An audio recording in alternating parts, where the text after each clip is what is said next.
Bien,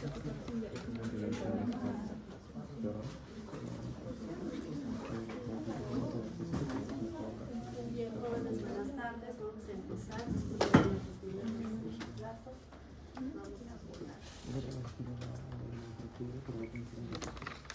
Buenas tardes. Vamos a comenzar. Hoy día iniciamos geriatría, si no me equivoco, ¿no? Que ya termina endocrino y empezamos geriatría. Bien, cuando hablamos de geriatría, en geriatría es un tema un poquito más especial en el sentido de que ya no hablamos de enfermedades propiamente dichas, sino que vamos a agrupar este grupo de enfermedades por la forma en cómo se presenta en el adulto mayor. Y en ellos hablamos de síndromes geriátricos, ¿no? Y hay unos gigantes de la geriatría, ¿no? En la cual se determina básicamente cómo es la manifestación clínica en el adulto mayor. Entonces tenemos en geriatría, se les conoce como los gigantes de la geriatría, y es el síndrome de inmovilidad, el síndrome de caídas, síndrome de deterioro cognitivo, síndrome de incontinencias y síndrome de deterioro funcional. Como ustedes pueden ver, la prevalencia estimada en la comunidad es alta. Esta información es básicamente lo que hay a nivel de lo que es Europa, ¿no? Inmovilidad 18% en la comunidad. ¿Qué es la comunidad? Es la población en general en los domicilios, ¿no? Y es 18%. En nuestro país, yo estoy suponiendo que esto es mucho más, porque es la cantidad de inmóviles que tenemos hoy en día está en aumento. El síndrome de caída, se dice que 30% de los adultos mayores que viven en la comunidad han tenido una caída y por un síndrome de caída el paciente se ha desmovilizado. Deterioro cognitivo, se dice que un 10% es alto, ¿no? Es alto. En la población adulta mayor en el Perú es más o menos entre el 13 al 14% de la población total. Si sacamos un porcentaje, pues el 10% de esa población, aquí sería bastante. Tenemos, ya vamos a conversar cuando mañana si no me equivoco, tienen el síndrome de deterioro cognitivo con el doctor Covera Rodríguez. Hoy no lo vamos a tratar eso, vamos a tratar inmovilidad, caídas, incontinencia, que son los más frecuentes, ¿no? Y que podemos agruparlos para en una clase poder hacer lo más que se pueda. Hay otros síndromes también reconocidos en la geriatría y tenemos lo que es el síndrome de fragilidad, ¿no? Que ya supongo los que han estado rotando en geriatría han visto que el geriatra siempre habla de fragilidad, ¿no? Es el adulto mayor frágil. ¿Quién es el adulto mayor frágil? La última clase vamos a hablar un poco más tensa de este síndrome porque es un síndrome tan grande que engloba casi todos los síndromes y la cual es importante que ustedes conozcan porque de acuerdo a la tipificación que tengan del adulto mayor, sea frágil o no frágil, van a poder ustedes hacer el manejo del paciente. Los otros son la sarcopenia, el delirium, la depresión, déficit sensorial y también yo siempre les comentaba el tema de malnutrición y la polifarmacia dentro de los síndromes reconocidos en geriatría. Hablemos de cuál es la importancia, por qué tenemos que hablar aquí de síndromes. Ya hemos pasado el curso de semiología y tal vez algunos dicen otra vez con síndromes. Bueno, en este caso es importante conocer porque se dice que hasta el 50% de los adultos mayores de 65 años presentan al menos uno de estos síndromes. Es decir, de la mitad de adultos mayores que ustedes van a ver en la consulta, ya sea en establecimientos de salud pública o particular, van a ver que el 50% de ellos ya tienen un síndrome geriátrico. Y no solo eso, sino que hoy en día las enfermedades más frecuentes como diabetes, hipertensión, hablan y hacen sus indicaciones, sus sugerencias en base a síndromes geriátricos. Es por ello que ustedes tienen que saber identificar, tienen que saber diagnosticar, ¿no? Y reconocer estos síndromes para poder abordar al paciente adulto mayor. Lo importante de un síndrome es que este tiene un origen multifactorial, ¿no? Hay varias causas que pueden ocasionar este síndrome. Y sobre todo se van a dar porque ellos van a afectar lo que es la disminución de la reserva funcional. ¿Qué es la reserva funcional? Es aquello que nosotros hemos ido adquiriendo desde que nacemos hasta que llegamos a nuestra etapa adulto mayor para poder ser independientes. Lo primero que nosotros nos independizamos cuando somos bebés es, empezamos con el gateo y luego ¿qué viene? Caminar. Y el caminar hace que las personas sean independientes en muchas actividades, ¿verdad? Cuando un niño empieza a caminar y lo hace muy bien, ya puede ir al baño, ya no va a necesitar de mamá que le esté cambiando pañales. Va a pasar lo contrario en el adulto mayor. Cuando el paciente deje de caminar, va a ser dependiente. Entonces, la funcionalidad, ¿no? Esa reserva funcional se va a ir disminuyendo conforme pasen los años y se presenten muchos síndromes geriátricos que nosotros tenemos que identificarlo y ayudar a que el paciente lo tenga, pero en menor grado, de tal manera que no le quite esa funcionalidad, ¿no? Y de hecho, todos los síndromes geriátricos están englobados dentro de lo que es una inflamación crónica de bajo grado, pero que implica que el paciente está comprometido en su totalidad.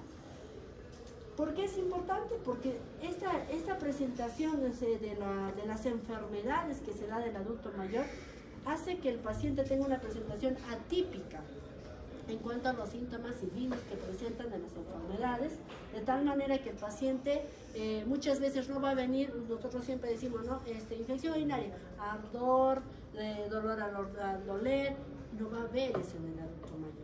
Algunos sí, pero la gran mayoría no. Entonces, ¿cómo me voy a dar cuenta, doctora? Reconociendo los síndromes geriátricos en el momento que se da, para que ustedes digan, esto es agudo o esto es crónico, ¿no? Va a depender mucho. Y el impacto va a ser que se está asociando fuertemente a la discapacidad. Adulto mayor que tiene, y van a ver, ahorita les voy a mostrar, que tiene bastantes síndromes geriátricos, es un adulto mayor por lo general discapacitado, que genera hospitalizaciones repetitivas, y muchas veces esta causa de discapacidad y hospitalización repetitiva ocasiona que pierda su funcionalidad y que la familia tienda a institucionalizarlo. ¿Qué es la institucionalización? La entrada del adulto mayor a un asilo, ¿no? No es lo adecuado, pero lamentablemente a eso se lleva al adulto mayor si no es abordado de manera adecuada. Y esto finalmente va a ocasionar la muerte del paciente. Como todo, la enseñanza que tienen que ahora recibir ustedes siempre es en base al caso clínico, para que podamos resolver el caso clínico al finalizar la clase. Entonces, el caso clínico se trata de una paciente de 95 años, ¿no? De edad, referida del distrito de Punta, de muy lejos a las alturas del equipo, ¿no? Con los antecedentes de que la paciente era hipertensa arterial de larga data, tenía deterioro cognitivo mayor, una fibrosis pulmonar, se encontraba encamada, dice, ¿no? Sin movimiento propio desde hace 6 meses. Paciente usa pañal y presentaba, dice, más de 2 caídas en el lapso de un año antes de encamarse. La paciente, ¿por qué es traída? Dice, la paciente es traída con múltiples lesiones por presión de grado 3 y 4, con tejido necrótico y supurado, ¿no? ¿Y dónde estaban las lesiones? Región sacra, intertrocantérica, talones y rodillas. Razón por la cual es referida al hospital de Arequipa con el diagnóstico de sepsis severa. Entonces, este es uno de los pacientes que normalmente ustedes van a ver que el médico de la posta de los diferentes lugares de Arequipa, sobre todo los más lejanos, a veces les da temor, ¿no? Ven un paciente que está postrado, ya que está haciendo un shock séptico tal vez, y allá no tenemos noradrenalina, no hay todo eso, y el médico se desespera. Pero hoy van a aprender que identificando los síndromes geriátricos, ustedes no es necesario que refieran al paciente, ¿no? Con la clase de hoy, con la clase que tenemos de fragilidad la próxima semana, vamos a aprender que es necesario conocer la fragilidad y el momento, identificar en qué momento este paciente lamentablemente solo tenemos que darle cuidados paliativos, es decir, solo alivio al dolor y al sufrimiento. Entonces este paciente entra con funciones vitales de presión arterial de 80 sobre 60, frecuencia cardíaca de 112, frecuencia de 26 y saturado 85. En la valoración geriátrica que le realizan, encuentran, memoricen, Barter de 0 sobre 100, Pfeiffer de 10 sobre 10, un MNA que es el Nutrition Assessment de 4 sobre 14. ¿No? Y en lo que es la valoración social, hablaban de lo que es la escala de Gijón. El paciente era cuidado por un hijo que tenía 60 años, ¿no? El cual no tiene familiares en la ciudad de Arequipa. Entonces, en base al caso que acabamos de mencionar, la pregunta es: ¿qué síndromes geriátricos tiene este paciente y cuáles son tus diagnósticos finales? Vamos a resolver el caso, y para resolver vamos a desarrollar un poquito lo que decía el caso clínico. El caso clínico hablaba de ¿qué? De una valoración geriátrica. ¿Cómo identificamos los síndromes geriátricos? A través de una valoración geriátrica integral.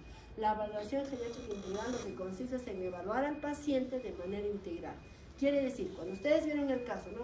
Viene por múltiples lesiones por presión, escalas, ¿no?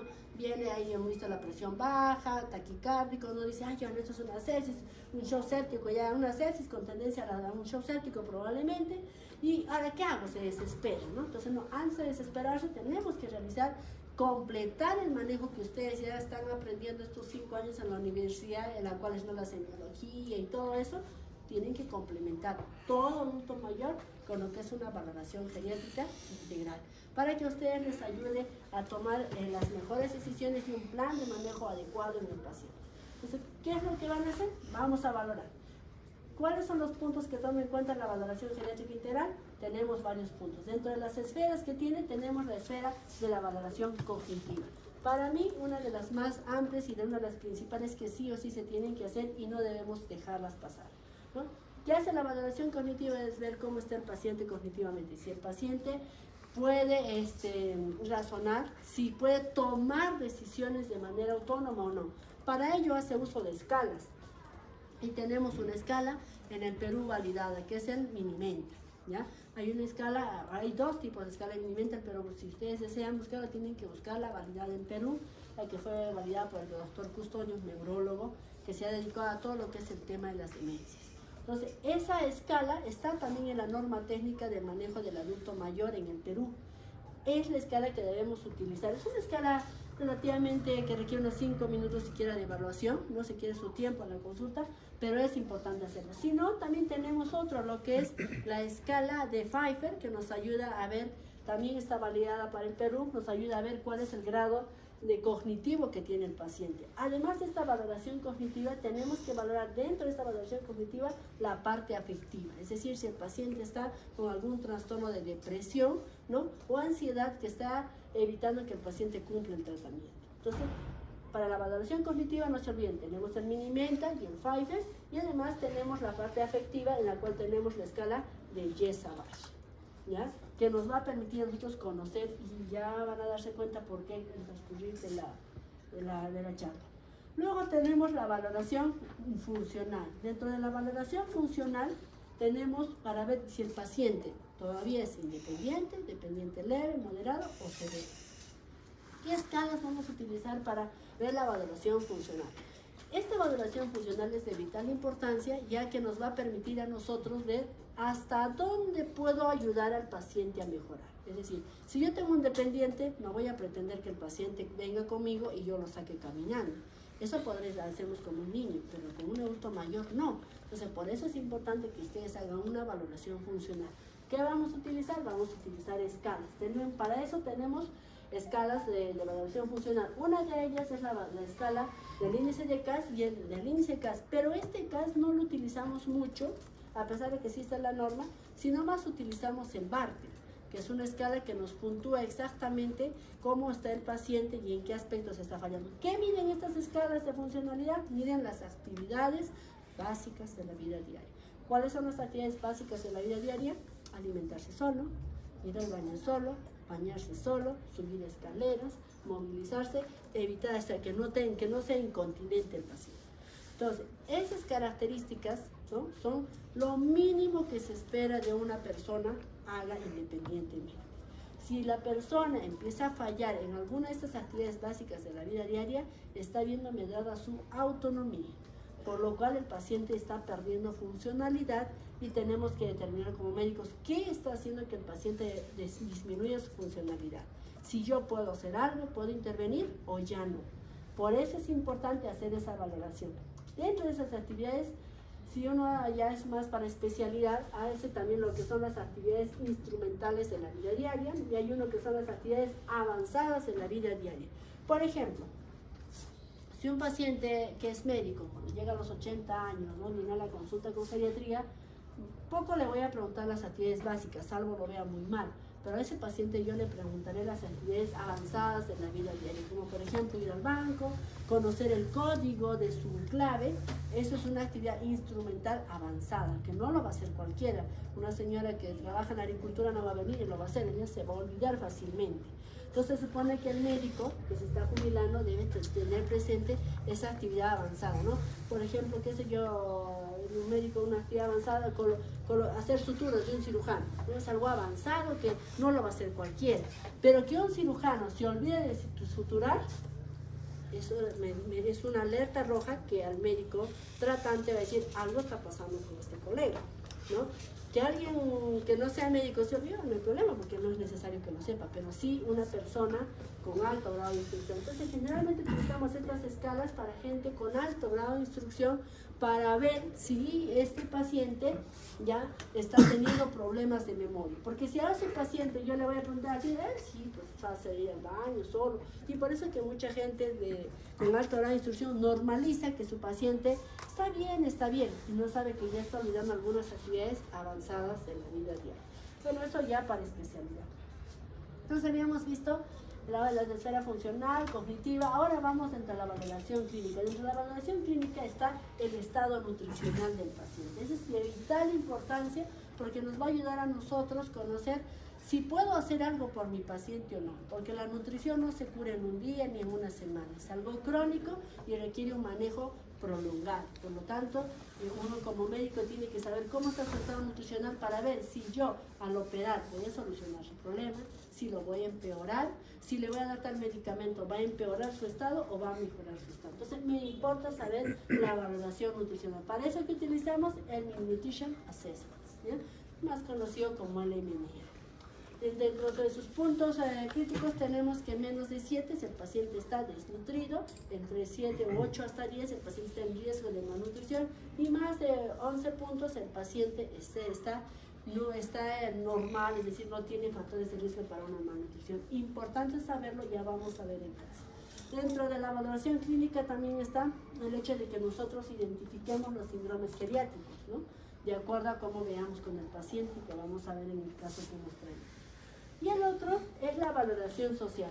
La valoración social es importante porque de nada sirve que yo tenga un adulto mayor en consultorio, que de repente está con una diabetes mal controlada, le quiera indicar el inicio de unos DPP-4 o estos nuevos medicamentos y otros, no sé si tiene dinero, si no sé si el paciente va a tener acompañamiento, va a tener comida diaria, no lo sé. Entonces es importante la valoración social. No se puede hacer nada por un adulto mayor que no tiene apoyo social, ¿no? El adulto mayor tiende a olvidarse. El adulto mayor tiene mayor tendencia a hipotensión ortostática, a caerse. Y si yo le doy un medicamento que puede empeorar esta hipotensión ortostática, puedo perjudicar al paciente. Entonces, yo necesito familia para que la familia monitorice si el paciente realmente va a cumplir el tratamiento y si existe algún problema secundario, esté la familia para apoyarlo. Entonces, adulto mayor sin familia es un problema social, pero que también te podemos ayudar, sí, pero ya ustedes de una manera humanitaria, organizando al centro de salud, organizando a la ciudad, tomando al municipio de repente para que tenga grupos de adultos mayores, ese es otro campo, pero sí es necesario, porque yo no podría indicar una insulina a un paciente que no tiene apoyo social, sería negligente de mi parte, ¿no? Por los efectos secundarios que presenta. Entonces, finalmente, el objetivo de una valoración geriátrica es conocer la situación global, ¿no? De forma global y adaptar, dice, las recomendaciones, tanto preventivas a sus necesidades, evitando el sobrediagnóstico y consejos útiles. O sea, sí o sí se tiene que hacer la valoración geriátrica.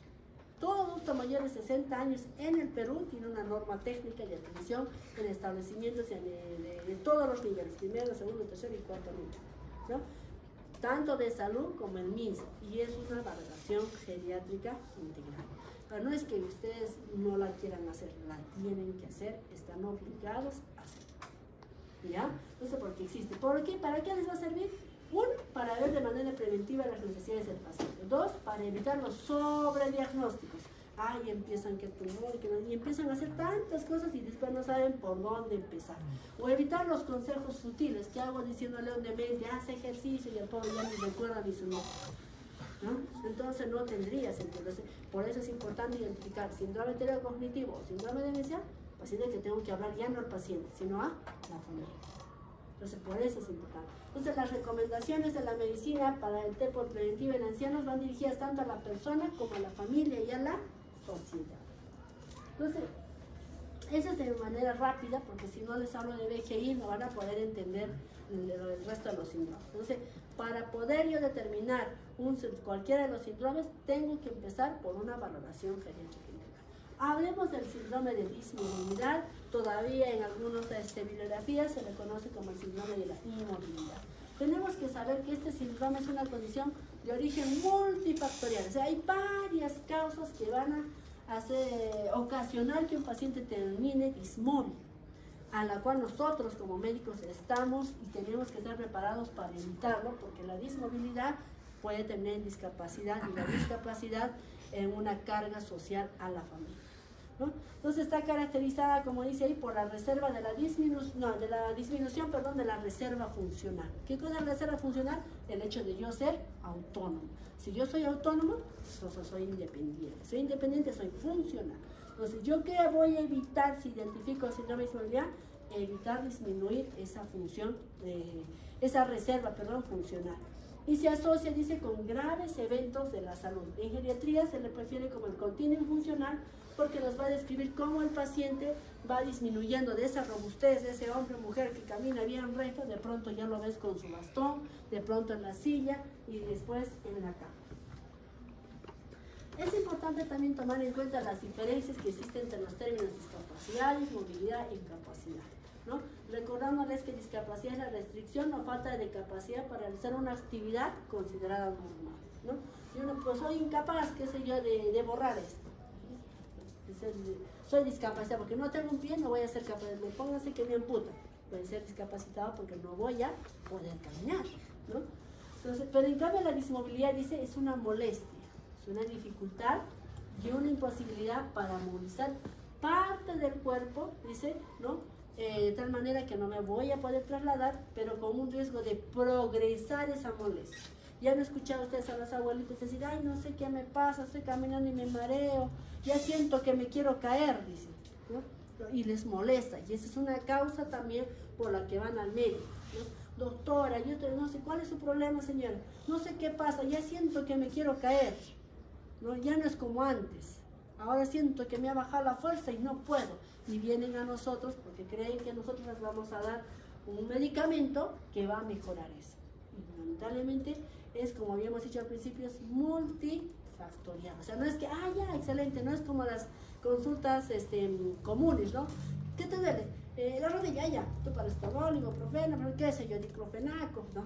Aquí no, acá tienen que pensar más, razonar más, porque tenemos que identificar qué está haciendo que el paciente esté teniendo esa molestia y dificultad para movilizar una parte de ese cuerpo, ¿no? De su cuerpo, es decir, de la persona como sí misma. Y la incapacidad es la imposibilidad de realizar una actividad o función específica, es la pérdida de la capacidad laboral o funcional.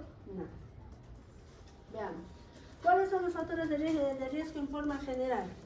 Los factores de riesgo en forma general son: tenemos factores biológicos, es decir, cambios propios del envejecimiento. Ahorita todos son felices, agarran, se paran, corren, duermen tarde, se levantan temprano, no duermen, ¿no es cierto? Y están felices. Pero déjenme decirlo que esta etapa es demasiado corta, ¿no es cierto? El envejecimiento empieza, según los últimos estudios, a los 30, 40. O sea, los que ya están cercanos a los 30 ya están empezando a envejecer internamente. Claro, lindos por fuera, pero ya por dentro están arrugándose, por así decirlo, ¿no? En forma coloquial. Entonces tenemos que tener cuidado, porque de los cambios propios al envejecimiento, uno es la sarcopenia. ¿Qué es la sarcopenia? Es la pérdida de la masa muscular que se va dando a partir de los 30 y los 40 años, sí o sí. O sea, ustedes tienen tiempo para formar su masa muscular hasta esa edad. Pasado esa edad ya no forman, solo fortalecen el músculo, ¿ya? Entonces tenemos que lograr nosotros en los niños, en nuestros jóvenes, que formen masa muscular. Para eso la comida chatarra, chao, y buena cantidad de proteínas, fibras y azúcares de tipo integral de preferencia, ¿no? Para que nuestros jóvenes lleguen a ser buenos viejos. Los viejos que hoy tenemos son los viejos del pasado, ¿no? Aquellos que todavía comían en casa, en la que la comida chatarra había, sí, siempre ha habido, pero no era como es ahora, ¿no? Ahora chatarra es lo único que hay. Entonces tenemos que tener cuidado. Ese es un factor biológico propio de la persona. Ahora, ¿qué va a acelerar que ese propio del envejecimiento, la persona de repente lo que debería tener a los 90 lo tiene a los 60 y los 70? La presencia de enfermedades crónicas. ¿Cuáles son? Diabetes, hipertensión, artritis, artrosis, todas las enfermedades van a acelerar ese proceso de envejecimiento, es decir, el inicio de la sarcopenia. Por eso que hoy se dice que 30 o 40 empieza el envejecimiento, porque los estilos de vida y las enfermedades que antes eran propias de los viejos se están dando en jóvenes. Entonces ya están acelerando el envejecimiento. Entonces habíamos dicho otro, dentro de los factores de riesgo son las enfermedades crónicas, lo que he mencionado, ¿no? La diabetes, hipertensión, artritis, artrosis, son enfermedades, tuberculosis en el pasado, EPOG, EPIT, enfermedad renal, cirrosis hepática, entre otros. Se dice que más de 2 enfermedades va a empeorar el problema de la dismovilidad. ¿Cuáles son? Especialmente, ¿qué enfermedades van a traer problemas y la posibilidad de que el paciente se dismovilice? Va a ser las cardiovasculares, neurodegenerativas y la diabetes. Por favor, con la diabetes, todos atentos, porque no es que necesitamos más endocrinólogos, sino necesitamos que todos seamos conscientes y manejemos la diabetes todos. Los factores externos que empeoran y pueden acelerar la dismovilidad de un paciente es la polifarmacia, ¿no? El paciente ustedes no pueden resolver y dicen, no, vaya endocrino. También está mal el riñón, también a nefro, también a neuro, también a reuma. El paciente termina por todas las especialidades y cada quien mira lo suyo, ¿no? El cardiólogo dice, no, yo solo veo corazón, le da todo el corazón. Va al endocrinólogo, yo solo veo diabetes y solo le da diabetes. No se da cuenta que está recibiendo del otro. Después va al reumatólogo, igual, yo solo veo artritis, artrosis, le da. Entonces, total que el paciente termina con más de 5 medicamentos, ¿no? Ya han visto adultos mayores con 5 más medicamentos, una fila, todo un cuaderno de medicamentos. Esos están acelerando el proceso, es un factor más para que este paciente haga dismovilidad, ¿ya? ¿Qué otro paciente también puede hacer esta tendencia a dismovilidad? Los pacientes con hospitalizaciones recientes, ¿no? La gente va, el adulto mayor lo llevan a la abuelita a la clínica o a cualquiera, sea hospital, clínica o de salud, lo llevan caminando y ¿cómo sale? Sale en silla de ruedas, ¿no? Porque ya no puede caminar. Eso se llama dismovilidad activa. ¿Ya? Que vamos a mencionar. Es un paciente que lamentablemente la hospitalización lo ha condicionado a terminar así. ¿Y qué decir puede la desnutrición? Si no hay masa muscular, el paciente va a tender a perder fuerza y por lo tanto caminar en equilibrio va a ser mucho más difícil. El entorno, la falta de apoyo social, lo que habíamos dicho, ¿no? Si el paciente no tiene hijos, no tiene sobrino o lo que sea, algún apoyo social familiar, ese paciente va a tender a dismovilizarse. Las barreras arquitectónicas, ¿no? Ustedes que les gustan los departamentos, construyen edificios y el abuelito, como si fuera joven, ¿dónde lo tienen? 4º, 5º piso, ¿no? El abuelito quiere estar donde hay sol, pero entonces la ponen al 5º piso porque es el último piso y hay sol, porque el primero ya no hay sol. Ese es un factor de riesgo para que el paciente pueda dismovilizarse. Esas son las barreras.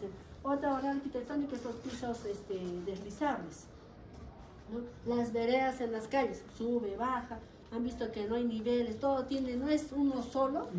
Eso es un riesgo para que nuestros pacientes sufran de dismovilidad. Además de lo que es el sedentarismo, ¿no? Ay, papito, tú ya has trabajado, ya te toca descansar, ¿no? Entonces el paciente está descansando, pero de aquí hasta ahora, delante de un televisor, mirando novela, película, más de 1 hora. Entonces es un paciente que tiene la capacidad de disfrutar. Importante que me escuchen, porque como les digo, van a venir por eso los pacientes, no, todavía he perdido fuerza. Y ustedes, ¿y ahora qué hago? Lo primero que piensan es, interconsulta neurología, interconsulta tal, y todos, estaba bien el paciente. Le hicieron perder el tiempo al paciente. Si solo le hubieran preguntado el factor de riesgo que hemos dicho, que es el sedentarismo, es decir, preguntarle, ¿qué estás haciendo en tu casa ahora que te has jubilado? Ah, no, doctora, estoy todo el día sentado, porque son lindas las películas. O sea, ahí nosotros tenemos que decir no. Sedentarismo, no, porque esa es una causa de dismovilidad. Entonces, como dice Carlos, las principales causas de inmovilidad en el adulto mayor son la falta de fuerza o debilidad. El paciente pierde fuerza a nivel del músculo, hay rigidez, dolor y hay alteraciones en el equilibrio, además de problemas psicológicos como la depresión, la ansiedad, que pueden provocar que el paciente se dismovilice. ¿Ya? Entonces, los factores son muchos, como los hemos mencionado, ¿no? Van a los factores externos, internos, las enfermedades, ya habíamos mencionado, son las causas de que este paciente esté así. Dentro de las etiologías que ustedes quieren conocer siempre, de las enfermedades que pueden condicionar un síndrome de dismovilidad, por ejemplo, los pacientes post-fractura de cadera, ¿no? Los que han sido operados o la fractura son los pacientes con mayor posibilidad de ser dismovilidad. ¿De qué sirve? Le han operado, pero igual ya no camina, porque no se hizo la intervención adecuada. Enfermedad vascular cerebral, los ACVs, enfermedad, dice, falta de acondicionamiento físico asociada a la enfermedad aguda. Eso pasó a un paciente, no sale de la hospitalización, ay mamita, no, tú estás salidita nomás, ahí nomás la tienen sentadita en la casa. No le hicieron terapia física después de estar hospitalizada y el paciente se... Solo, doctora, todo esto pasó desde el día que se hospitalizó y le dieron de alta.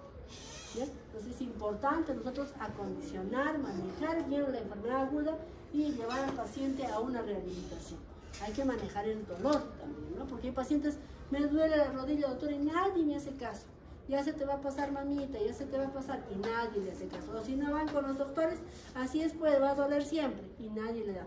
Es cierto que le va a doler, pero hay que disminuirle el nivel del dolor para que el paciente pueda caminar. Los estados depresivos y los medicamentos. ¿Qué medicamentos pueden provocar que el paciente tenga cierta tendencia a dismovilizarse? Las benzodiazepinas, ¿no? Sobre todo las benzodiazepinas, porque van a ocasionar que el paciente esté somnoliento y también va mareado, ay, ya no quiero caminar. El doctor me dio esa pastilla, ya no puedo caminar. Pues, dejan de tomar justamente porque las pastillas tienen efectos secundarios. Y es importante nosotros informarle y bajarle la dosis, ¿ya? Entonces, de otra causa también, que sí me gusta resaltar, en estas ya ustedes las conocen, es la osteoporosis. La osteoporosis y las fracturas, hay una que es ahora se conoce la osteoporosis por fragilidad, es decir, el paciente está tan malnutrido, su sarcopenia es tan severa que el paciente también empieza a descalcificar los huesos, y eso se llama osteoporosis por fragilidad, y eso también le resta movilidad al paciente. Ya hemos mencionado. Acá, de este cuadrito, ¿qué quiero resaltar? Hay tipos de dismovilidad, la dismovilidad larvada y la dismovilidad aguda. Es decir, el que se inmovilizó de manera aguda y el que ya lamentablemente a través del tiempo se va a dismovilizar. La aguda ya habíamos hablado, ¿no? Es algo abrupto, que de repente el paciente se enfermó con neumonía y dejó de caminar, eso es agudo, ¿no? Una caída, un infarto del corazón, ¿no? El paciente está con un fecaloma y no se puede movilizar porque le duele mucho, se empieza a dismovilizar. El delirio, el paciente empieza a tener trastornos psicóticos, habla cosas incoherentes y dice, ya no me camina, pero papá camina, no quiere caminar, ¿no? Un tromboembolismo pulmonar o un tromboembolismo venoso, infecciones, miren, infecciones urinarias y respiratorias, una neumonía simple. Pero mi mamá hasta ayer estaba caminando y hoy día no quiere caminar. Y entonces muchos hijos dicen, ay, es que la mamá se hace, es una ociosa, no quiere, ¿no? Así hablan los hijos. Se hace, doctora, lo que pasa es que quiere que yo la atienda, dice. Así dicen los hijos. Médicos, de todo, nuestros acá no es de que el rico, el pobre. La ignorancia en el tema hace que la gente hable de más, ¿no? Y dicen así, pero ¿qué ha pasado? ¿Desde cuándo está así? Doctora, hace 2 días no quiere caminar. ¿Y qué pasó? No sé, doctora, es que a mi mamá le gusta que yo le sirva, pero yo no quiero servirle, ella tiene que comer sola. Ya no, entonces ustedes, como médicos, algo está pasando con mi paciente, es una dismovilidad aguda, no es de 6 veces y 7, algo está pasando. ¿Qué puede ser? Una infección. Entonces, siempre, generalmente una infección es lo que al paciente lo desequilibra de tal manera que pierde las actividades básicas y empieza a depender de los demás. La retención urinaria, la depresión, como dice ella, el infarto cerebral. ¿Y cuál es la que va dándose a través del tiempo, poco sin darnos cuenta, y va ocasionando que el paciente poco a poco de lo que estaba caminando ya va disminuyendo la velocidad, luego ya va utilizando un bastón y así progresa? Las diferentes enfermedades son la osteoporosis, ¿no? Los síndromes metabólicos como la diabetes, la hipertensión, entre otros. Los déficits de vitaminas, ¿no? El paciente no quiere caminar porque le da calambres. Puede ser que haya déficit de calcio, ¿no? O una hipocalcemia, o magnesemia, igual con el magnesio, con el fósforo, con vitamina B12, vitamina D, también que es importante, tenemos que dosar. Los trastornos del esfínter, alguien que por ejemplo ya tiene incontinencia, ¿no? Que cada rato está que se orina, que se hace, ya no quiere ir, vamos, no, aquí nomás me quedo, dice, ya no avanza. Entonces es un paciente que poco a poco se va desmovilizando. El EPOC, las enfermedades pulmonares, EPOC, EPIP, todas aquellas pueden ocasionar el hipercortisolismo, la osteoartrosis, las demencias, de poquito en poquito el adulto mayor. Sin que ustedes se den cuenta, el paciente va perdiendo su movilidad. Y ahorita vamos a ver cómo lo va perdiendo. Ahora, una vez que el paciente es inmóvil, es decir, ya se ha discapacitado totalmente y está en la cama, o va a través del tiempo va perdiendo esa funcionalidad, esto va a ocasionar cambios a nivel de lo que es los sistemas, los diversos sistemas a nivel del cuerpo. Uno de los cambios es a nivel de los sistemas cardiovasculares.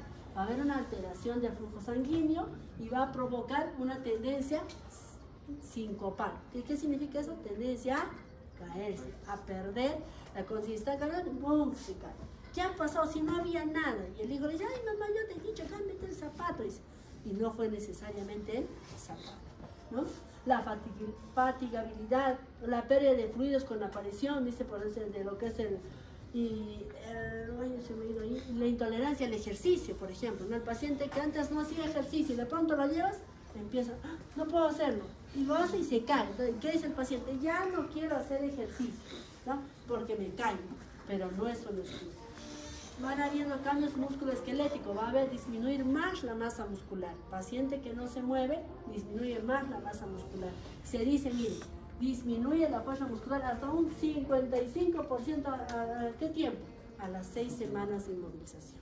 Es decir, esos papás que están sentados en la casa mirando TV, la noticia, a los 6 meses ese paciente ya ha perdido 50% de su reserva muscular.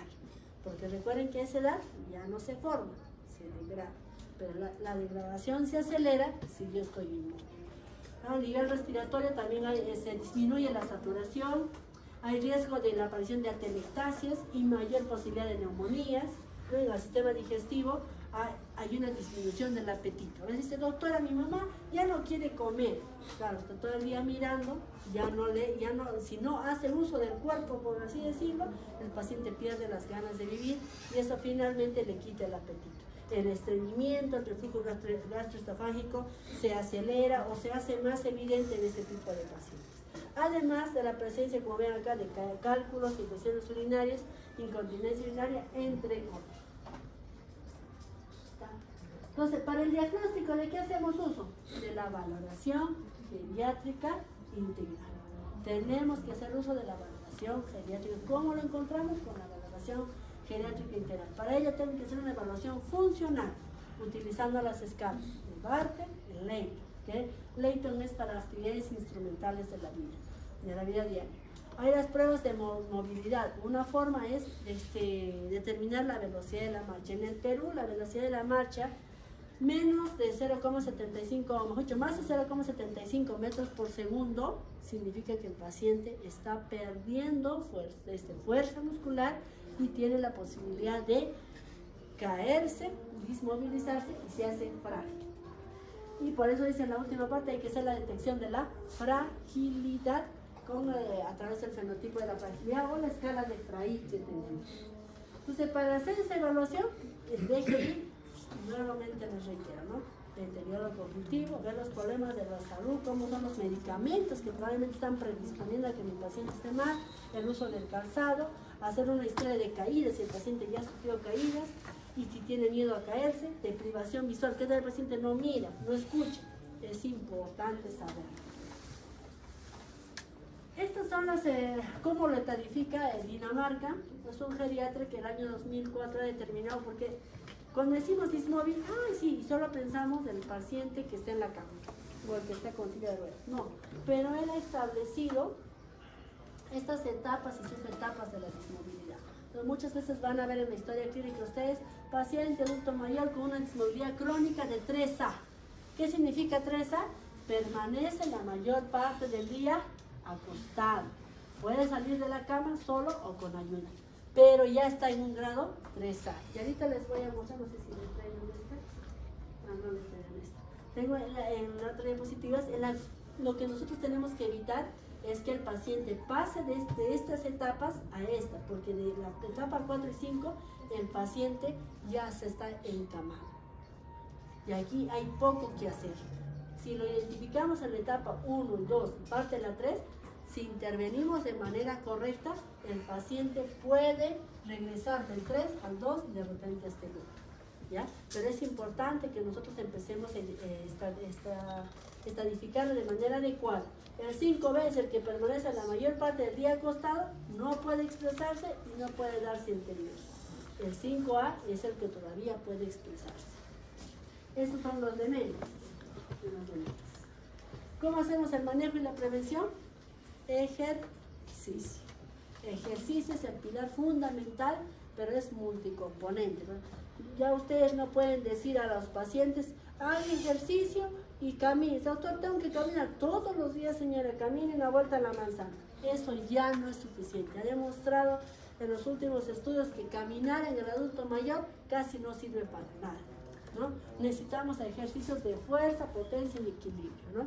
Fuerza, ¿no? A través de ejercicios de resistencia, ¿no? Tanto los ejercicios de resistencia han ayudado no solo al tema de la parte muscular, sino incluso la parte cognitiva, ¿ya? Entonces necesitamos, y no solo eso, tenemos los ejercicios de equilibrio. Ahí, ¿cuál es el que está demostrado en adultos mayores que eficacia? Tai Chi. El Tai Chi está demostrado como ejercicio de equilibrio en el adulto mayor. La nutrición es simplemente, es importante, hacer la suplementación adecuada si se necesita. No es que a todos los adultos doy vitamina D, no es que a todos les doy Ensure, no. Tenemos que valorar quién necesita y quién no, y qué es lo que necesita. Proteínas, porque hay gente que está bien en proteínas, pero carbohidratos en el piso. Entonces también tengo que ver, para eso se tiene que pedir un buen examen analítico, ¿no? Lo que es calcio, fósforo, perfil lipídico, triglicéridos, todo eso para nosotros determinar qué es lo que necesita el paciente. Y tenemos que revisar los fármacos, evitar la polifarmacia, que no, usted no puede resolver, lo mandan al traumato, no. Y si lo mandaron, cuando regrese el paciente, ustedes tienen que verificar si la medicación está de más. Hay medicamentos que duplican. Me acuerdo que una señora una vez encontré, fue al traumato, me dio Celecoxib. Y cuando luego fue al reumato, y al reumato le dio ketoprofeno. Entonces, acá eran los dos medicamentos, dos AINES que estaban siendo repetidos. Entonces, yo puedo optar como médico tratante y decir, no, uno de ellos nada más, porque ahí estaríamos provocando una polifarmacia. Y es importante los niveles asistenciales. Tenemos que hacer uso de lo que es la recuperación funcional y programas de hospitalización domiciliaria. ¿Por qué? Cuanto menos llegue al hospital el paciente, mejor. Significa que tenemos un buen sistema de atención primaria y secundaria. Cuanto más viejitos lleguen al hospital, significa que el manejo primario y secundario es pésimo, ¿no? En las postas, por lo tanto, el paciente está descompensándose. Ahora, si el paciente llega a hospitalización, es importante que exista un seguimiento domiciliario. ¿Para qué? El paciente recupere su movilidad y evitemos que el paciente termine postrado totalmente. En el entorno tenemos que hacer la eliminación de las barreras físicas, lo más que podemos. Uno de ellos es el tema de los pisos deslizables. Dos, el tema de ubicar al paciente ¿en dónde? ¿En el quinto piso o en el primero? En el primer piso. Hay que tratar de que los adultos mayores vivan en el primer piso, ¿no? Ahora con tanto edificio que tenemos, no sé. Los adultos mayores son muy infelices, les cuento. Ellos no les dirán a ustedes que son nuestros, pero en la consulta van a escuchar que son muy infelices viviendo en el cuarto o quinto piso porque no pueden bajar. Muchos de ellos ya no pueden caminar y encima no hay ascensor en el lugar, pero se sienten abandonados y dejados ahí en el cuarto o quinto piso que los dejan. Hablemos del síndrome de caídas.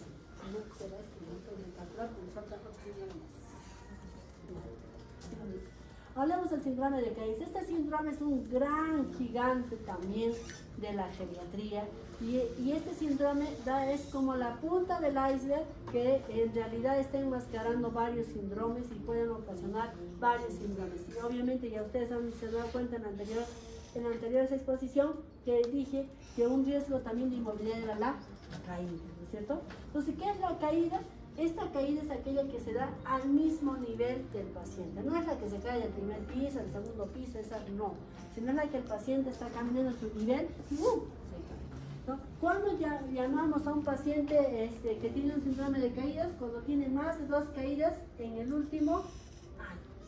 Entonces ya una pregunta es, ustedes ya acuérdense, porque eso lo he puesto en el caso clínico. Más de 2 caídas, ¿en dónde dijimos? En un año. ¿Cuáles son los factores de riesgo? Estos se dividen en 2, factores intrínsecos y factores extrínsecos. Dentro de los intrínsecos están netamente relacionados con el propio paciente, como por ejemplo la edad avanzada, especialmente a quienes mayores de 80 años. Los mayores de 80 años tienen mayor posibilidad de caerse por varias situaciones.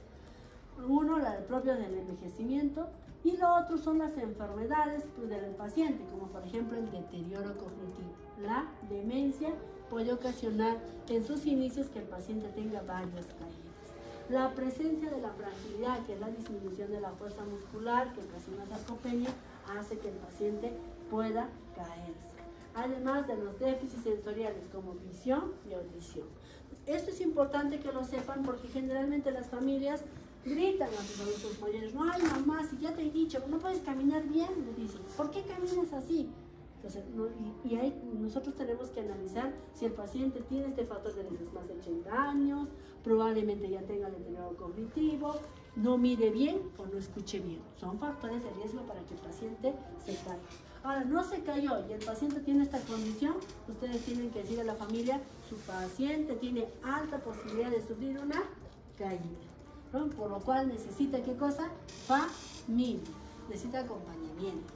Entonces, por eso que ustedes lo que les menciono, ¿no? Sin familia no podemos hacer casi nada. ¿Cuáles son los factores extrínsecos? Casi son los mismos de los que habíamos visto con el síndrome de inmovilidad, ¿no? Con respecto, están relacionados al entorno, ¿no? Al entorno, es decir, la casa, tiene que haber barandas, por ejemplo, para levantarse en el baño, ¿no? Cuando el paciente está haciendo sus necesidades, ¿no? Entonces es importante que se ponga en el entorno adecuado, evitar los pisos desplazables. En la ducha es otro lugar donde el paciente tiende a caerse más.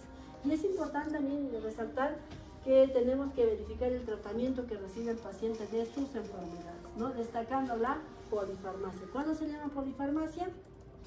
Van a hacer ese síndrome también, es cuando se usa más de 3 medicamentos, incluidas las vitaminas. ¿Ya? Estos van a afectan al equilibrio. Por ejemplo, un paciente que use, hay pacientes que usan losartán, amlodipina, furosemida, insulina. Ese paciente cualquier rato se desploma, cualquier rato. Entonces uno tiene que alarmarse si ve un paciente así, no tiene que dejarlo pasar. Tenemos que tener un control estricto en el sentido de cómo realmente está su presión, qué está descompensando su presión para que use tanto. No, ¿por qué insulina? Porque si tenemos otras opciones, optemos por otro, ¿no? El sedentarismo y los peligros ambientales como factores extrínsecos. Entonces, casi lo mismo lo que hemos mencionado. ¿Cuáles son las consecuencias del síndrome de caídas? ¿No? Tenemos consecuencias inmediatas y tenemos consecuencias tardías. Entre las inmediatas, bueno, está obviamente los golpes que puede haber, ¿no? Son las lesiones, tanto en partes blandas como la fractura, ¿no? Que son las más frecuentes, sobre todo lo que es la fractura de cadera, el fémur y el húmero en las muñecas y las costillas, bastante, que le ocasionan dolor, y un dolor muchas veces que queda crónico en el paciente y hace que el paciente deje de caminar, ¿no? Lo otro es la dificultad para levantarse, ¿no? Se produce, dice, en el 50% de los casos. ¿Qué quiere decir? Un paciente que se cayó, no tener fuerza, tiene dificultad de pararse.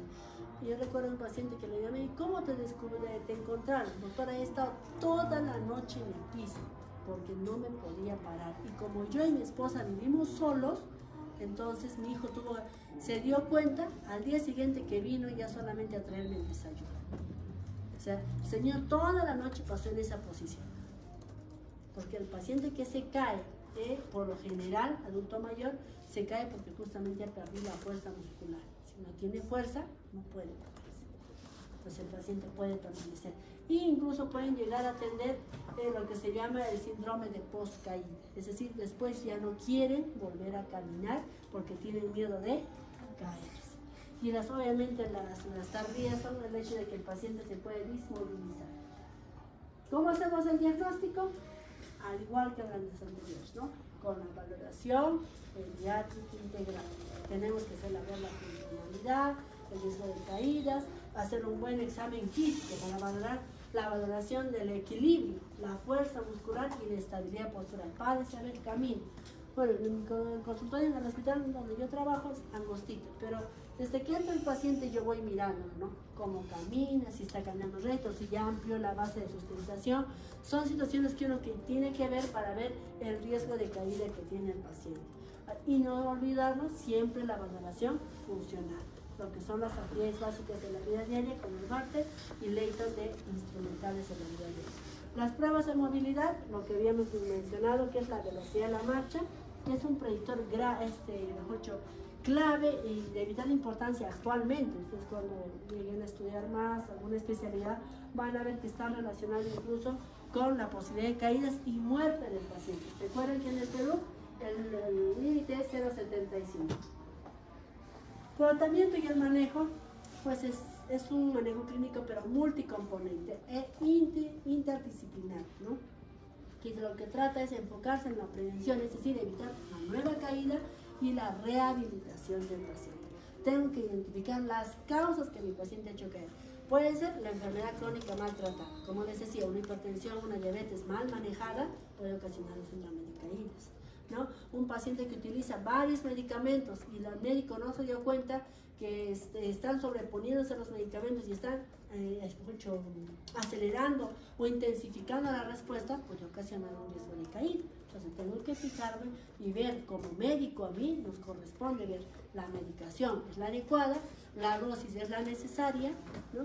Y si el paciente tiene alguna situación propia de él que lo va a condicionar, ¿ya? ¿Cuál es? Como todo lo de los síndromes en geriatría, es el ejercicio físico, fundamental. Entonces, aquí regresamos como a medicina básica, ¿no? Ejercicio, comida, para vivir bien. Y es que es la realidad. Siempre se pide que sea multicomponente, es decir, que desarrolle fuerza, equilibrio y flexibilidad. De nada sirve la fuerza si no tengo equilibrio y no soy flexible. Por eso los adultos mayores tienen ejercicios. Hay ejercicios, cuando ustedes hablen con un terapista ocupacional, díganle, quiero ejercicios para rehabilitar a mi paciente para volver a caminar de manera correcta. Ellos saben y hacen que el paciente haga ejercicios de tal manera que vuelva a caminar con confianza. No nos olvidemos de la intervención nutricional básica. La adaptación del entorno, hay que eliminar esas barreras, mejorar la iluminación, ¿no? Buenos focos. A veces los abuelitos, ustedes van a sus cuartos y todos focos tristes también, así como la abuelita está triste igualito, nadie le mejora la luz, ¿no? A mí me da pena porque a veces voy a casas y digo, de gente de plata, digo, los hijos todo bonito, y tú vas al abuelito, y esta es su casa del abuelito, sí, pero los hijos no les importa nada la casa del abuelito. Así como vivieron de jóvenes ahí en esa casa las personas, o sea, los hijos, así lo dejaron. Nadie se lo pinta el cuarto a la mamá. El abuelito vive como si estuviera, creo que en el cerro, ¿no? O sea, debería estar arreglado, pintadito, con focos nuevos, ¿no? El hecho de que ya no usted, o sea, los hijos ya no viven en esa casa, no significa que el adulto mayor lo tengamos así. Entonces es importante porque eso va a ayudar a que el paciente no tenga barreras que condicionen una caída. Y en los niveles de atención es importante tener las unidades de recuperación funcional, ¿no? Ahora existe, por ejemplo, en CAIMA, si no me equivoco, ya tienen lo que es terapia física, ¿no? Terapia física no solo debería ser del hospital, debería ser desde el primer y segundo nivel de atención, porque ahí podríamos lograr que el adulto mayor rehabilite y vuelva a caminar como estaba al inicio. Y nunca se olviden hacer la revisión farmacológica de los medicamentos. Las medidas de prevención, conocer qué enfermedades y medicamentos pueden provocar caídas, ¿no? Tenemos que conocer qué enfermedades y medicamentos. Ya les digo, los antihipertensivos, los hipoglicemiantes, las benzodiazepinas, los opioides pueden generar caídas, ¿no? Además de los antidepresivos. La revisión de la visión. A todo adulto mayor hay que mandarle a que primero hacerles ver con el oftalmólogo una vez al año. Hay que ver los pies, cómo están. Yo me he tocado ver, a ver señor, quítese los pies. Unos callos Dios mío. Mira, y el hijo lo trajo, doctora, es que no puede caminar, no sé qué tiene mi mamá. A ver, señora, sáquele los zapatos. Un callo, unos uñeros. Ay, señora, no tiene ninguna enfermedad, solo hay que limpiar, cortar los callos y las uñas. Y el paciente puede caminar. Entonces es importante revisar los pies. Cuando si se produce una caída, aunque no haya daño, se debe informar al médico. Exacto. A veces dice, ay, no, es que sé, ¿cuántas veces? Ay, ya, veces me he caído. No le dijo a su médico. Es importante que ustedes pregunten, ¿te has caído en este año? Sí, ¿cómo así? Hay que preguntar porque es necesario para nosotros ver si es secundaria, ¿no?, alguna enfermedad, algún fármaco que el paciente esté teniendo. No nos olvidemos de revisar el calzado y evitar las ropas largas, ¿no? Como yo ahorita que estoy con el pantalón arrastrado. No, el adulto mayor no puede estar con un pantalón arrastrado porque se va a tropezar, ¿no? Hay que reanudar las actividades de la vida diaria tan pronto como sea posible. Es decir, que el paciente lo rehabilitemos lo más antes posible para poder evitar que se haga dependiente. Y hablemos del último síndrome hoy, que es el síndrome de incontinencia. Con el síndrome de incontinencia es importante que valoremos lo siguiente. Primero, ¿cuáles son sus factores de riesgo? También tenemos ahí factores de riesgo. Uno, como siempre, los cambios fisiológicos propios del envejecimiento. ¿Cuáles son esos cambios propios del envejecimiento? La involución de los tejidos, cambios en la capacidad de la vejiga y el control neurológico. Conforme pasan los años, disminuye, hemos dicho, la masa muscular. Al disminuir la masa muscular, no solo es del músculo que está afuera, también del músculo del corazón, también del detrusor, también de todo lo que es el sistema digestivo. O sea que todo baja. Y al todo bajar, y dentro de ellos, lo que nos importa para estos síndromes, que el paciente va a tener tendencia a ser incontinente conforme pasan los años. A los 60 no, pero sí a los 90. La idea es llegar a los 90 en mejores condiciones. Pero ¿qué pasa? Hoy tenemos pacientes de 60, 70, peor que de los 90 o 100. Y eso no es nuestro trabajo completo. Otro, la edad avanzada, el sexo femenino, por supuesto, tenemos más riesgo por el tema de los partos, ¿no? Por los partos, entre el tema de la disminución de las hormonas, también es la menopausia precoz, entre otras situaciones que van a condicionar que la mujer tenga mayor posibilidad de ser incontinencia. Las comorbilidades, ¿cuáles son? La diabetes y el deterioro cognitivo, sobre todo. ¿Ya? Son las que mayor posibilidad tienen de que el paciente haga incontinencia. Yo me voy más, de la diabetes ustedes ya saben, ¿no? Que el paciente tiene más tiempo de diabetes, mayor posibilidad de hacer este tipo de incontinencias, mayores infecciones, entre otros. Pero pocos saben que el deterioro cognitivo también. Yo les digo esto porque tengo pacientes con deterioro cognitivo y la familia viene y dice, doctora, mi papá está bien, todito está bien, solo que, así dicen ellos, ¿no? Solo que se olvidan las cosas y está que orina y orina, doctora, estoy cansada ya, ¿sí? Estoy cansada, ya le he dicho a mi papá que se aguante, que hable, que no sea, va al baño y no hace más que poquito, ¿no? Y entonces uno tiene que analizar, si es varón, ver su próstata. Algunos dicen, doctora, ya está operado, ya, entonces no es la próstata. Entonces le haces esta evaluación, la evaluación geriátrica, y encuentras que el paciente tiene un grado de deterioro cognitivo. Entonces le decimos, no tiene cura tu incontinencia. Porque si le vas a dar los medicamentos para la incontinencia, uno de ellos es la oxybutinina, esa empeora el deterioro, es decir, lo acelera más. Entonces no nos conviene un paciente de mente severa.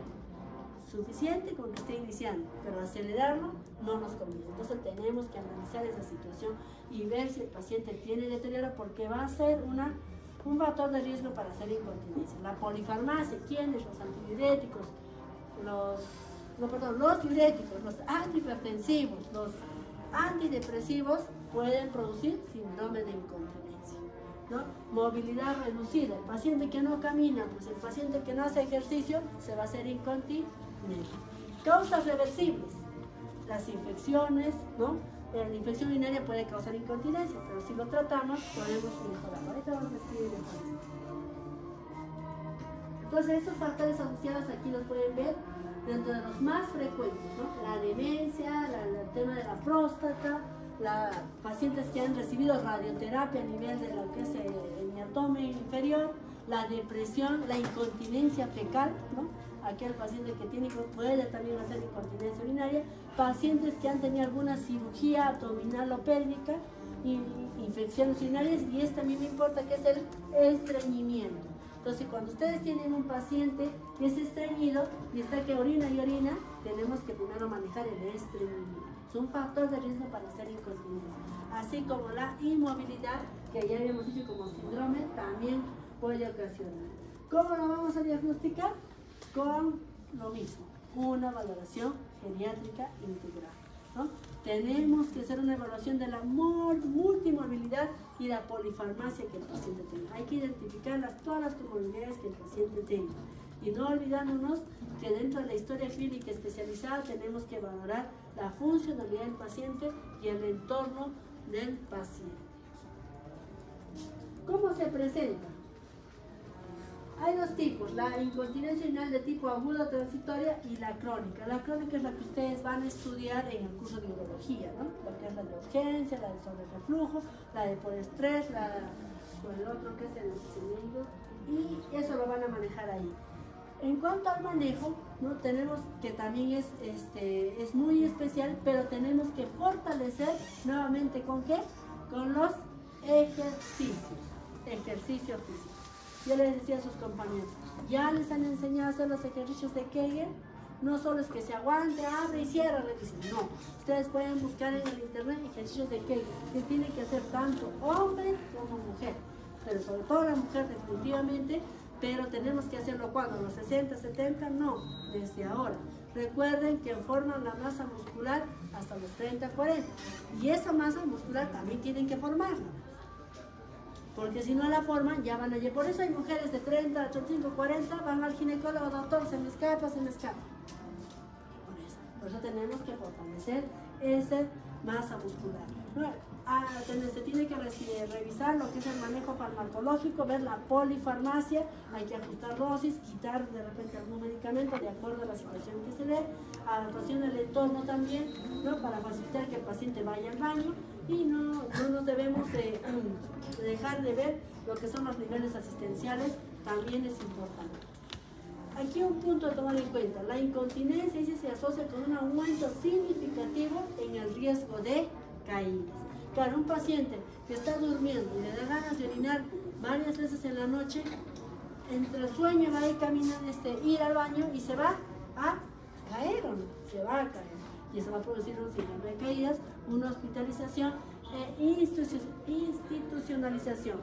Eso puede llegar a aumentar el riesgo de 5.8 veces más de realizarlo cuando un paciente tiene un síndrome de incontinencia. La incontinencia aguda, la que quiero mencionarles, ¿cuáles son las causas? El delirio, cuando el paciente está con delirio, habla cosas incoherentes de manera abrupta. Las infecciones, problemas a nivel de lo que es la vagina, sobre todo a nivel de las mujeres, lo que son la vaginitis, la atrofia vaginal, los fármacos, ¿no? Los factores psicológicos, paciente que está en ansiedad, en estrés, adultos mayores, pueden ir cada rato al baño, ¿no? Ver el volumen urinario, ¿no? Tenemos que ver esos pacientes, sobre todo los pacientes con próstata que hacen retención urinaria, ¿no? Pueden ocasionar un síndrome de incontinencia tipo agudo. Cuando hay una movilidad restringida, es aquel que de pronto deja de caminar, ¿no? Ese paciente puede llegar. Y la impactación fecal o estreñimiento, ¿ya?